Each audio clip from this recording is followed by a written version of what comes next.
వృశ్చిక రాశి వాళ్లకు ఈ వారం ఆర్థికంగా అనుకూలంగా ఉంటుంది.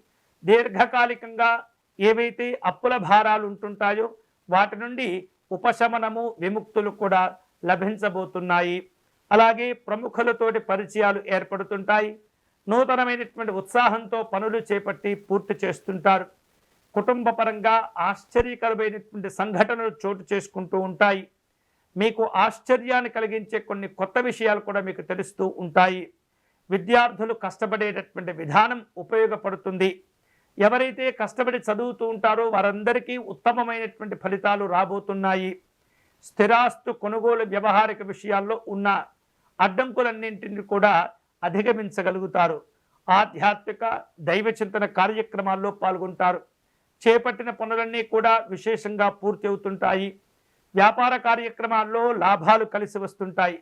ఉద్యోగాల విషయంలో అదనపు బాధ్యతల నుండి కొంత ఉపశమనము కూడా లభించబోతుంది ఈ వారం. ఈ వృశ్చిక రాశి వారు ఈ వారం తాము చేపట్టే నూతన వ్యాపార ప్రయత్నాలన్నీ కూడా ఎక్కువగా శ్రద్ధ చూపిస్తూ ఉండాలి.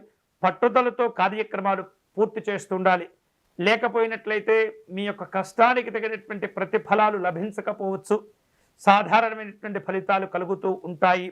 వారం ప్రారంభంలో బంధువులతో కొన్ని రకాల మాట పట్టింపులు ఇబ్బంది పెట్టినప్పటికీ కూడా నెమ్మదిగా వాటి నుండి బయటపడతారు. అయితే ఖర్చులు కూడా ఈ వారం పెరుగుతూ ఉంటాయి. జాగ్రత్తగా కుటుంబ వ్యవహారాలను పూర్తి చేస్తూ ఉండాలి. ఈ వారం శుభకరమైనటువంటి ఫలితాలు పొందేందుకై ఈ యొక్క వృశ్చిక రాశి వారు ఆంజనేయ స్వామి వారిని పూజించటం మంచిది. హనుమాన్ చాలీసా పారాయణం చేసుకోవటం, ఆంజనేయ స్వామి వారి దండకంను పారాయణం చేయటం అనేది చాలా చాలా మంచిది.